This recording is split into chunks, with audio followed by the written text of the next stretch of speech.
Hi students, നമ്മൾ third module start ചെയ്യാണ്. Third module electromagnetism. ഈ ഇലക്ട്രോമാഗ്നറ്റിസം നമ്മൾ കഴിഞ്ഞ 10ാം ക്ലാസ്സിലൊക്കെ പഠിക്കുന്ന കാര്യം തന്നെയാണ്. അതിലുള്ള കാര്യങ്ങൾ തന്നെയാണ് ഇവിടെ വീണ്ടും പറയുന്നത്. ഫസ്റ്റ് നമ്മൾ പറയുന്നത് കറന്റ്. What is current? എന്താണ് കറന്റ് എന്ന് പറഞ്ഞാല് the flow of electric charge is called current. അതായത് ചാർജുകളുടെ ഫ്ലോയെ വിളിക്കുന്ന പേരാണ് എന്ത്? Current. First topic current. Current is the flow of charge. ഈ കറന്റിന്റെ യൂണിറ്റ് ആണ് എന്ത്? ആംബിയർ.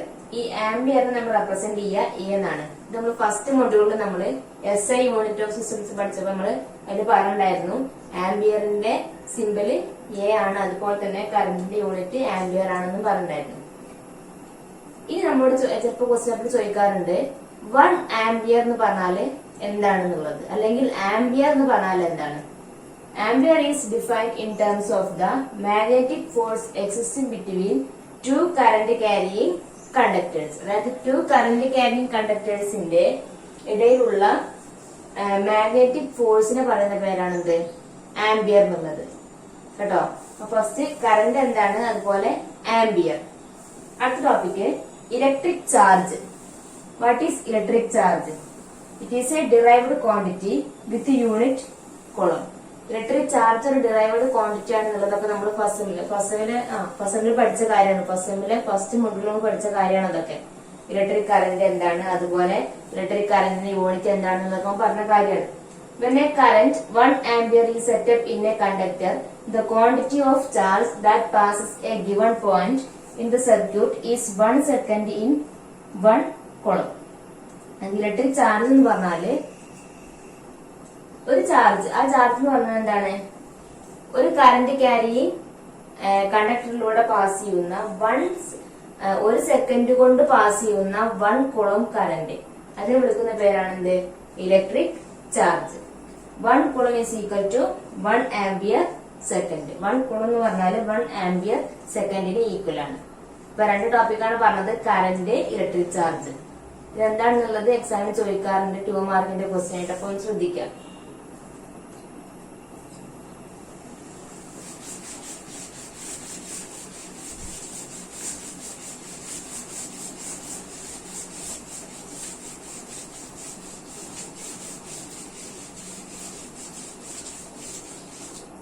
അടുത്തായിട്ട് പറയുന്നത് പൊട്ടൻഷ്യൽ ഡിഫറൻസിനെ കുറിച്ചിട്ടാണ്.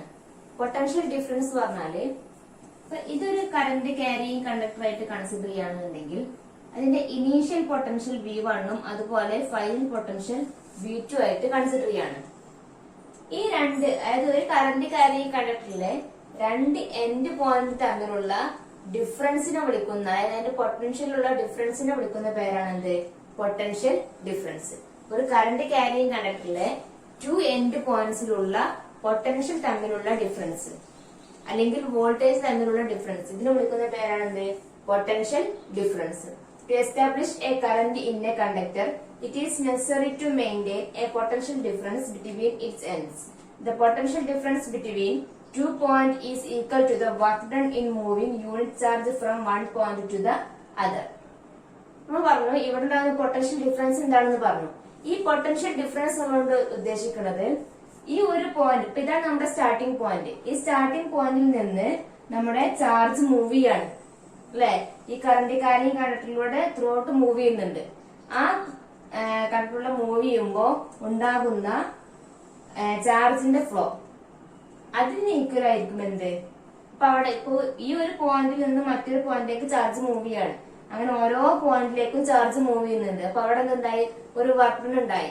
ആ ഉണ്ടായിട്ടുള്ള വർക്ക് ഡണിന് ഈക്വൽ ആയിരിക്കും ഈ കണ്ടക്ടറിൽ ഉണ്ടാകുന്ന പൊട്ടൻഷ്യൽ ഡിഫറൻസ്.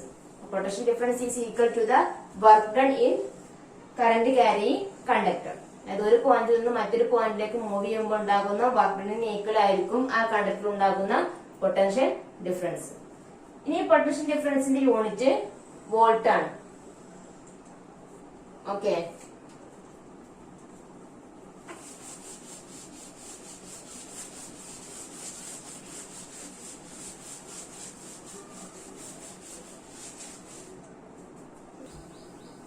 അടുത്തായിട്ട് പറയുന്നത് ഓംസ് ലോയെ കുറിച്ചിട്ടാണ്. ഈ ഓംസ് ലോ നമ്മൾ ചെറിയ ക്ലാസ്സിലൊക്കെ പഠിച്ചിട്ടുള്ള സംഭവം തന്നെയാണ്. എന്താണ് ഓംസ് ലോ എന്ന് പറഞ്ഞാലും at a constant temperature the current flowing through a conductor is directly proportional to the potential difference between its ends. അതായത് ഓംസ് ലോ എന്ന് പറഞ്ഞാല് ഒരു കറന്റ് ക്യാരിയിങ് കണ്ടക്ടറിലൂടെ പാസ് ചെയ്യുന്ന കറന്റ് അത് എന്തിന് പ്രപ്പോർഷണൽ ആയിരിക്കും? കറന്റ് എന്ന് പറഞ്ഞാല് അതിന്റെ വോൾട്ടേജിന് ആ കണ്ടക്ടറിലൂടെ പാസ് ചെയ്യുന്ന പൊട്ടൻഷ്യൽ ഡിഫറൻസിന് പ്രപ്പോർഷണൽ ആയിരിക്കും. അതായത് V is proportional to I. ഒരു കറന്റ് ക്യാരിയിങ് കണ്ടക്ടറിലൂടെ പാസ് ചെയ്യുന്ന കറന്റ് ആ കണ്ടക്ടറിൽ ഉണ്ടാകുന്ന പൊട്ടൻഷ്യൽ ഡിഫറൻസിന് പ്രപ്പോർഷണൽ ആയിരിക്കും. നമുക്ക് എഴുതാം V is directly proportional to I.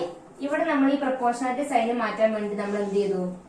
ഒരു I എന്ന് പറഞ്ഞ ഒരു current V is equal to I, R എന്ന് പറഞ്ഞ ഒരു കോൺസ്റ്റന്റ് കൊണ്ട് അവിടെ മൾട്ടിപ്ലൈ ചെയ്തു. അപ്പൊ എന്തായി? V is equal to I into R. പിന്നെ പറഞ്ഞു വെച്ചാല് if V is the potential difference, V എന്ന് പറഞ്ഞാൽ എന്താണ്? പൊട്ടൻഷ്യൽ ഡിഫറൻസ് ആണ് between the ends of A conductor. രണ്ട് കണ്ടക്ടറിലെ രണ്ട് എൻഡ്സ് തമ്മിലുള്ള പൊട്ടൻഷ്യൽ ഡിഫറൻസിനാണ് നമ്മൾ V എന്ന് കാണിച്ചിട്ടുള്ളത്. And I is the current flowing through it. Current I എന്ന് പറഞ്ഞാല് കറന്റ് ആണ്. The ratio V by I is constant. The ratio V by I is called the resistance R of the conductor. അതായത് ഇവിടെ proportionality sign മാറ്റാൻ വേണ്ടി നമ്മൾ use ചെയ്തിട്ടുള്ള ഈ ആറിനെയാണ് നമ്മൾ ആ കണ്ടക്ടറിന്റെ റെസിസ്റ്റൻസ് എന്ന് വിളിക്കുന്നത്. Resistance of the conductor. അപ്പൊ R is equal to നമുക്ക് എന്ത് എഴുതാം? V by I. Okay. Ohm's law എന്ന് പറഞ്ഞാല് ഒരു കറന്റ് ക്യാരിയിങ് കണ്ടക്ടറിന് കോൺസ്റ്റന്റ് ടെമ്പറേച്ചർ, ഒരു കോൺസ്റ്റന്റ് ടെമ്പറേച്ചറിലുള്ള ഒരു കറന്റ് ക്യാരിയിങ് കണ്ടക്ടറിലൂടെ പാസ് ചെയ്യുന്ന potential difference that is directly proportional to current. അതായത് V is directly proportional to I. അപ്പൊ V is equal to I into R എന്ന് കിട്ടിയില്ല. R എന്ന് പറഞ്ഞാൽ എന്താണ്? റെസിസ്റ്റൻസ് ഓഫ് ദ കണ്ടക്ടർ ആണ്. ഓക്കെ.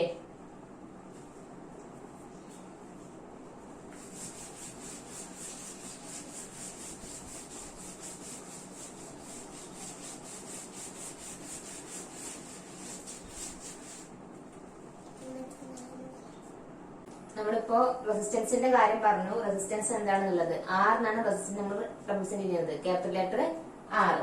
ഈ റെസിസ്റ്റൻസിന്റെ യൂണിറ്റ് ആണ് ഓം. ആ ഓമിന്റെ സിമ്പിള് കാണിച്ചിട്ടുള്ളത് ഇതാണ്. ഓമിനെ നമ്മൾ റെപ്രസെന്റ് ചെയ്യുന്ന സിമ്പിള്. ഇതിൽ 1 ഓം ചില എക്സാമിന് ചോദിക്കാറുണ്ട്. 1 ഓം എന്നുള്ളത് ഉദ്ദേശിക്കുന്നത് എന്താണെന്നുള്ളത്. 1 ഓം എന്ന് പറഞ്ഞാല് ഒരു കണ്ടക്ടറിലൂടെ പാസ് ചെയ്യുന്ന കറന്റ് 1 ആംപിയർ ആണ്. ആ 1 ആംപിയർ കറന്റ് പാസ് ചെയ്യുന്ന കണ്ടക്ടറിൽ ഉണ്ടാകുന്ന പൊട്ടൻഷ്യൽ ഡിഫറൻസ് 1 വോൾട്ട് ആണെങ്കിൽ അത്തരം കണ്ടക്ടറിന് ഉണ്ടാകുന്ന റെസിസ്റ്റൻസ് ആണ് എന്നായിരിക്കും എന്ത്? 1 ഓം എന്ന് പറഞ്ഞാല്.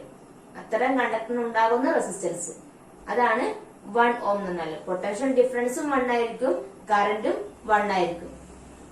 അത്തരം റെസിസ്റ്റൻസിനെ വിളിക്കുന്ന പേരാണ്, റെസിസ്റ്റൻസിനെയാണ് നമ്മൾ 1 ഓം എന്നുകൊണ്ട് ഉദ്ദേശിക്കുന്നത്. 1 ohm is the resistance of a conductor which allows a current of 1 ampere to flow through it when the potential difference between its end is 1 volt. അതേപോലെ തന്നെ ഇപ്പൊ നമ്മൾ കണ്ടക്ടറിൽ നമ്മൾ റെസിസ്റ്റൻസിന്റെ കാര്യമൊക്കെ പറഞ്ഞു. എല്ലാ മെറ്റീരിയൽസും ഈ ഓംസ് ലോ ഒബേ ചെയ്യില്ല. ഓംസ് ലോ എന്താണെന്നുള്ള നമ്മൾ പറഞ്ഞു. കണ്ടക്ടറിലൂടെ പാസ് ചെയ്യുന്ന കറന്റ് അതിനുണ്ടാകുന്ന പൊട്ടൻഷ്യൽ ഡിഫറൻസിന് എന്തായിരിക്കും? ഡയറക്ട്ലി പ്രൊപ്പോർഷണൽ ആയിരിക്കും. അപ്പൊ എല്ലാ മെറ്റീരിയൽസും ഈ ഓംസ് ലോ ഒബേ ചെയ്തോളണമെന്നില്ല. ചില മെറ്റീരിയൽസ് മാത്രമാണ് ഓംസ് ലോ ഒബേ ചെയ്യുക. ഗുഡ് കണ്ടക്ടേഴ്സ് ഉണ്ട്, ബാഡ് കണ്ടക്ടേഴ്സ് ഉണ്ട്. അതിൽ ചില കണ്ടക്ടേഴ്സ് മാത്രമാണ് ഓംസ് ലോ ഒബേ ചെയ്യുക. അങ്ങനെ ഓംസ് ലോ ഒബേ ചെയ്യുന്ന മെറ്റീരിയൽസിനെ വിളിക്കുന്ന പേരാണ് ohmic substance. A material obeying Ohm's law is called ohmic substance. അതേപോലെ തന്നെ ഇപ്പൊ റെസിസ്റ്റൻസ് എന്താണെന്നുള്ളത് പറഞ്ഞു. ഈ റെസിസ്റ്റൻസിന്റെ റെസിപ്രോക്കലിനെ വിളിക്കുന്ന പേരാണ് conductance. The reciprocal of resistance is called conductance. ഈ റെസിസ്റ്റൻസിന്റെ യൂണിറ്റ് ഓം ആണ്. അപ്പൊ അതിന്റെ റെസിപ്രോക്കലിന്റെ യൂണിറ്റ് ആകുമ്പോ ഓം ഇൻവേഴ്സ്, അതായത് 1/ഓം എന്നായിരിക്കും വരിക. റെസിപ്രോക്കൽ എന്ന് പറഞ്ഞാൽ എന്താണ്? 1/ നമുക്ക് കിട്ടുന്ന ടേം ആണ്. ഇപ്പൊ ഇവിടെ നമ്മുടെ റെസിസ്റ്റൻസിന്റെ യൂണിറ്റ് ഓം ആയതുകൊണ്ട് നമുക്ക് അതിനെ കണ്ടക്ടൻസിന്റെ യൂണിറ്റ് എഴുതുമ്പോ 1/ഓം എഴുതാം അല്ലെ? അതായത് ഓം ഇൻവേഴ്സ് ആണ്. അപ്പൊ റെസിസ്റ്റൻസിന്റെ യൂണിറ്റ് ഓമും കണ്ടക്ടൻസിന്റെ യൂണിറ്റ് ഓം ഇൻവേഴ്സും. ഓക്കെ അല്ലേ?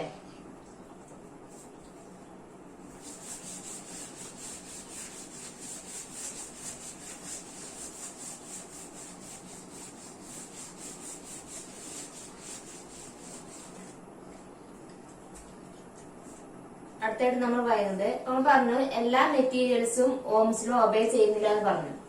അതിൽ ഏത് മെറ്റീരിയൽസ് ആണ് ഓംസ് ലോ ഒബേ ചെയ്യുന്നത്, അത് എങ്ങനെയാണ് നമ്മൾ കണ്ടുപിടിക്കുക? Verification of Ohm's law.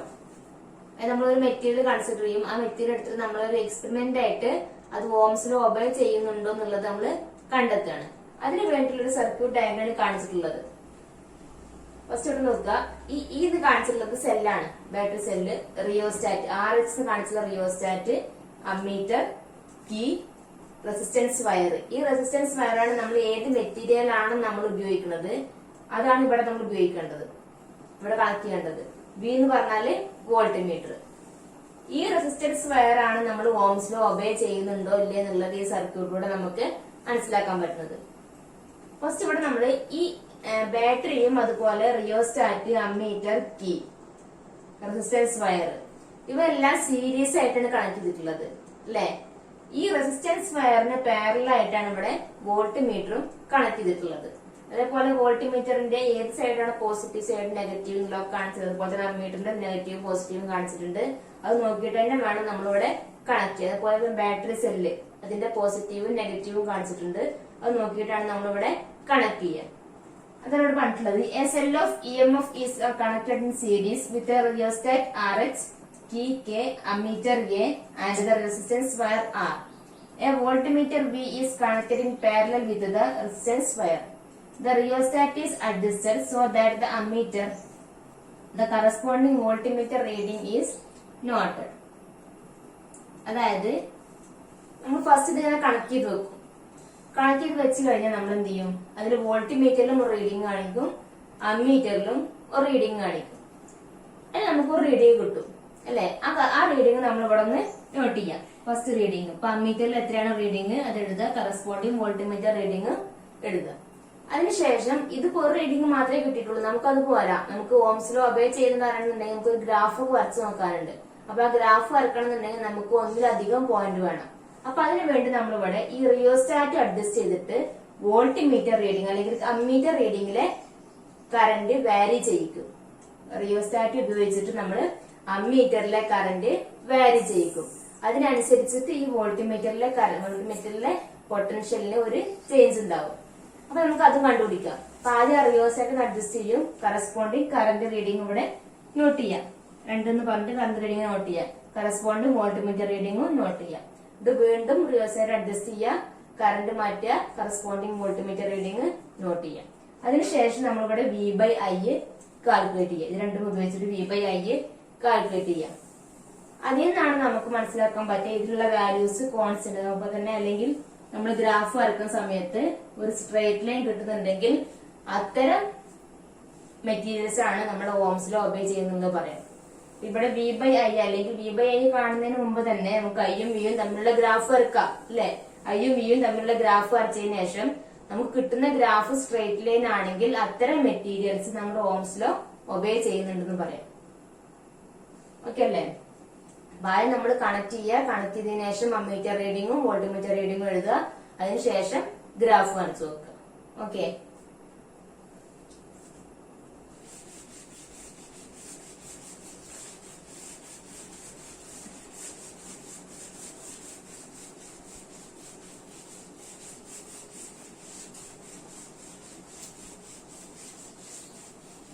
ഇത് തന്നെ നമുക്ക് ലാബിലും ചെയ്യാനുണ്ട്. ഓംസ് ലോ ഒബേ ചെയ്യുന്ന മെറ്റീരിയൽസ് ആണോ എന്നുള്ളത് ചെക്ക് ചെയ്യാനും ലാബിൽ ചെയ്യാനുണ്ട് എക്സ്പെരിമെന്റ്.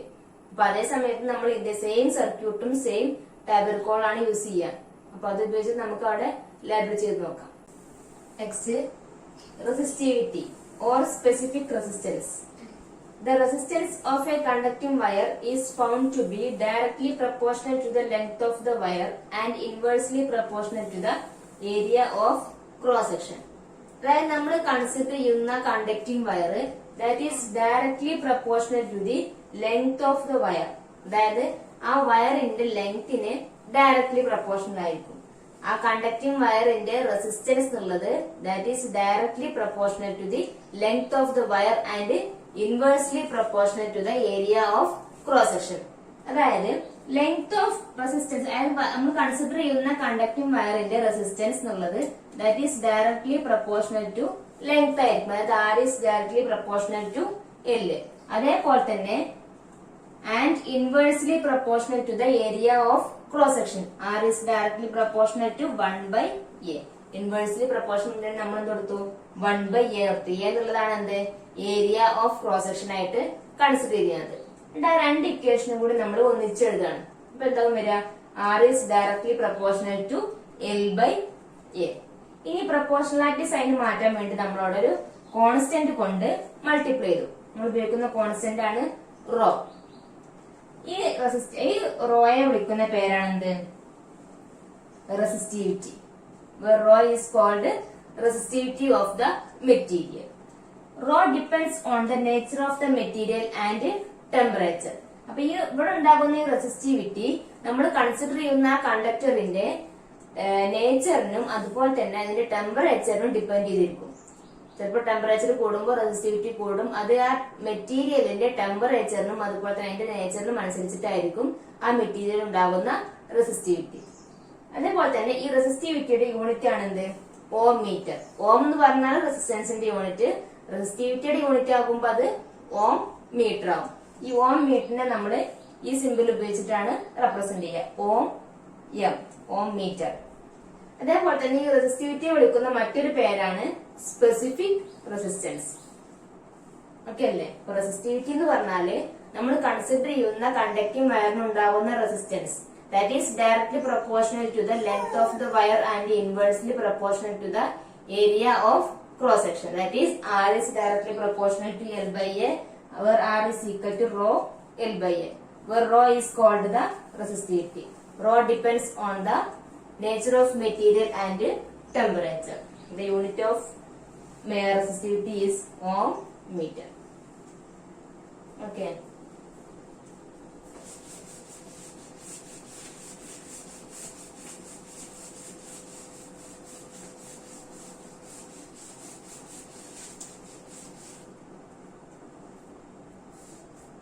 എന്താണെന്നുള്ളത് പറഞ്ഞു. ഈ റെസിസ്റ്റിവിറ്റിയുടെ റെസിപ്രോക്കലിനെ വിളിക്കുന്ന പേരാണ് conductivity. The reciprocal of resistivity is called conductivity. That is represented by letter sigma. Resistivity unit ohm inverse meter inverse. Sorry, resistivity alla conductivity unit ohm inverse meter inverse. Resistivity unit എന്തായിരുന്നു ohm meter ആയിരുന്നു. ഇത് നമ്മൾ ഈ കണ്ടക്ടിവിറ്റിക്ക് ഒരു equation എഴുതാണ്. റെസിസ്റ്റിവിറ്റിക്കുള്ള equation നമുക്ക് അറിയാം. എന്താണ് R is equal to rho into L by A എന്നുള്ള ഇക്വേഷനിലെ റോ ആണെന്ത് റെസിസ്റ്റിവിറ്റി. അപ്പൊ ഇതിന് നമ്മൾ റോക്ക് ഒരു ഇക്വേഷൻ എഴുതി. റോനെ ഒരു സൈഡിൽ നിർത്തി ബാക്കിയുള്ള L by A നെ ഇങ്ങോട്ട് കൊണ്ടുവരുമ്പോ എന്താവും A by L ആയി. അപ്പൊ R into A by L. ഇപ്പൊ റെസിസ്റ്റിവിറ്റിക്കുള്ള ഇക്വേഷൻ ആയി. നമ്മൾ പറഞ്ഞു the reciprocal of resistivity is called conductivity. അതായത് ഇതിന്റെ റെസിപ്രോക്കൽ ആണ് എന്ത് കണ്ടക്ടിവിറ്റി. ഈ കണ്ടക്ടിവിറ്റിയെ നമ്മൾ സിഗ്മ എന്നുള്ള ലെറ്റർ കൊണ്ടാണ് റെപ്രസെന്റ് ചെയ്യുക. അപ്പൊ sigma is equal to reciprocal എന്ന് പറയുമ്പോ L by R. ഇനി നമ്മൾ കൺസിഡർ ചെയ്യാണ്. നമ്മൾ കൺസിഡർ ചെയ്യുന്ന വയർ, ആ വയറിന്റെ area of cross section pi r square ആണെങ്കിൽ അത്തരം കണ്ടക്ടേഴ്സിന് ഉണ്ടാകുന്ന റെസിസ്റ്റിവിറ്റി എത്രയായിരിക്കും? എയുടെ സ്ഥാനത്ത് പൈ ആർ സ്ക്വയർ കൊടുക്കുക. അതേപോലെ തന്നെ അത്തരം കണ്ടക്ടേഴ്സിന് ഉണ്ടാകുന്ന കണ്ടക്ടിവിറ്റി എന്ന് പറഞ്ഞാല് ആ ഇക്വേഷനിൽ എയുടെ സ്ഥാനത്ത് പൈ ആർ സ്ക്വയർ കൊടുക്കുക. അപ്പൊ എന്താ വരിക? Rho is equal to pi r square into r by l, sigma is equal to l by pi r square ആണ്. ഇത് കണ്ടക്ടിവിറ്റിയും ഇത് കണ്ടക്ടിവിറ്റിയും ഇത് റെസിസ്റ്റിവിറ്റിയും. അപ്പൊ റെസിസ്റ്റൻസ് എന്താണെന്ന് പറഞ്ഞു, കണ്ടക്ടൻസ് പറഞ്ഞു, റെസിസ്റ്റിവിറ്റി പറഞ്ഞു, കണ്ടക്ടിവിറ്റി പറഞ്ഞു. ഓക്കെ.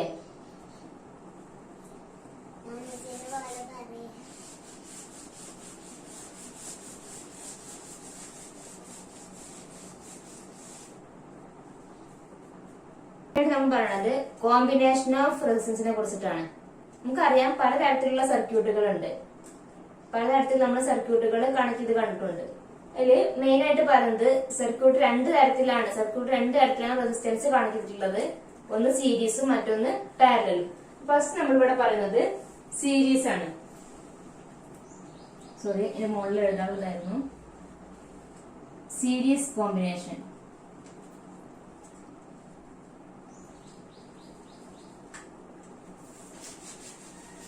അല്ലെങ്കിൽ റെസിസ്റ്റേഴ്സ് ഇൻ സീരീസ് എഴുതാം.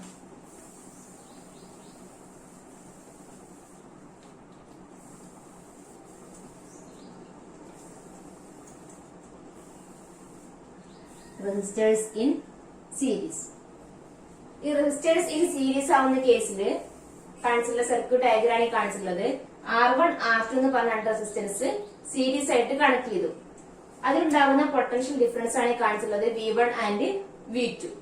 ഇതിലൂടെ പാസ് ചെയ്യുന്ന കറന്റ് I ആണ്, കോമൺ കറന്റ് I. R1ലൂടെയും R2ലൂടെയും പാസ് ചെയ്യുന്നത് കോമൺ കറന്റ് I ആണ്. അതാണ് ഇവിടെ പറഞ്ഞിട്ടുള്ളത്. Two resistors R1 and R2 are connected in series across the terminals of source of EMF V. The current flowing through the resistors is same. The effective resistance between A and B is Rs. അതായത് ഈ സർക്യൂട്ടിലുള്ള effective resistance, ഇവിടെയാണ് നമ്മൾ A and B എന്ന് പറഞ്ഞിട്ടുള്ള point. ആ A and B എന്നുള്ള പോയിന്റിലുള്ള effective റെസിസ്റ്റൻസിനെ നമ്മൾ RS ആയിട്ട് റെപ്രസെന്റ് ചെയ്തു. ഇനി RS നുള്ള ഒരു ഇക്വേഷൻ, എഫക്റ്റീവ് റെസിസ്റ്റൻസിനുള്ള ഇക്വേഷൻ നമുക്കറിയാം ഓംസ് ലോ പ്രകാരം V is equal to I into R ആണ് അല്ലെ. ഇതിന് നമുക്ക് R നുള്ള ഇക്വേഷൻ ആയിട്ട് കൂടെ എന്താ വരിക, I ഇങ്ങോട്ട് വരുമ്പോ R is equal to V by I. അത് ഉപയോഗിച്ചിട്ടാണ് നമ്മൾ ഇക്വേഷൻ ആയിട്ടുള്ളത്. ഇവിടെ സീരീസ് കോമ്പിനേഷൻ ആയതുകൊണ്ട് R ന്റെ സ്ഥാനത്ത് നമ്മൾ RS എന്ന് കൊടുക്കും. ഇത് നമ്മള്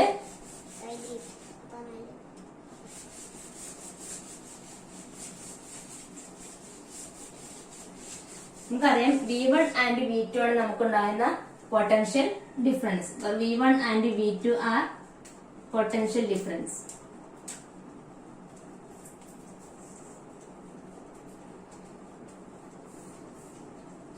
അല്ലെ, ഇന്ന് നമ്മൾ ചെയ്യാൻ പോണത് V1നും V2നുള്ള ഇക്വേഷൻ എഴുതാൻ പോവാണ്. എന്താവും V1നുള്ള ഇക്വേഷൻ വരിക, V is equal to IR ആണ് അല്ലെ. V is equal to IR ആണ്. അപ്പൊ എന്താവും V1നുള്ള ഇക്വേഷൻ വരിക, I into R1. ഇവിടെ കറന്റ് കോമൺ ആയതുകൊണ്ടാണ് ആ ഫിഗറിൽ കാണിച്ചിട്ടുണ്ട് കറന്റ് കോമൺ ആണെന്നുള്ളത്. അതുകൊണ്ടാണ് നമ്മളിവിടെ I-ന് I1 കൊടുക്കാനുള്ളത്.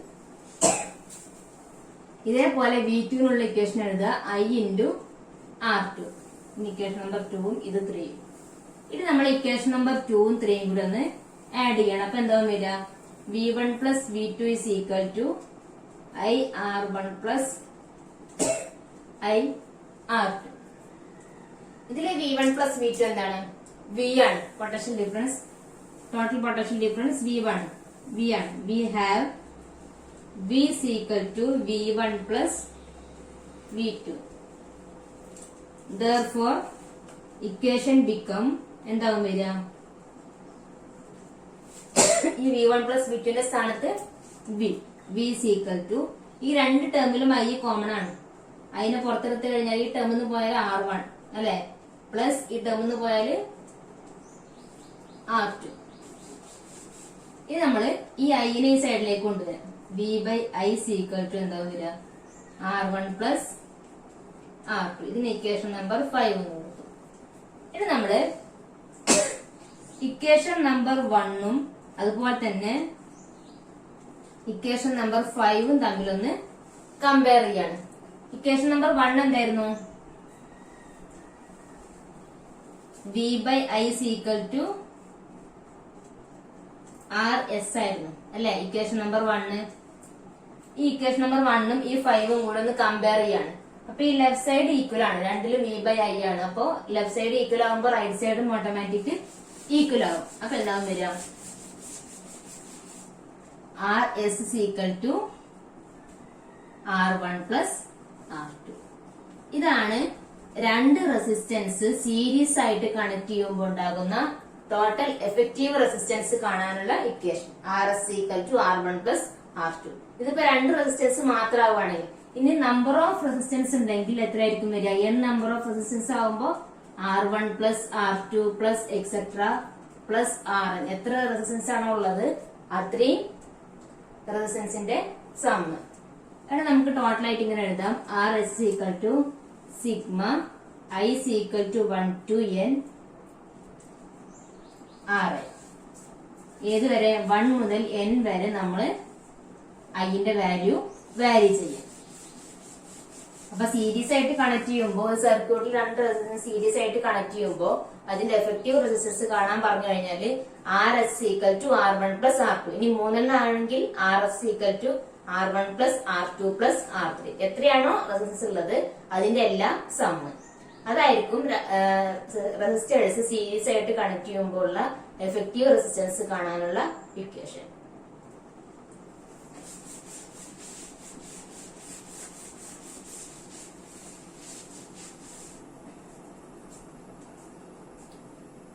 ഇനി ബാക്കി നമുക്ക് അടുത്ത ക്ലാസ്സിൽ ഡിസ്കസ് ചെയ്യാം. ഓക്കെ.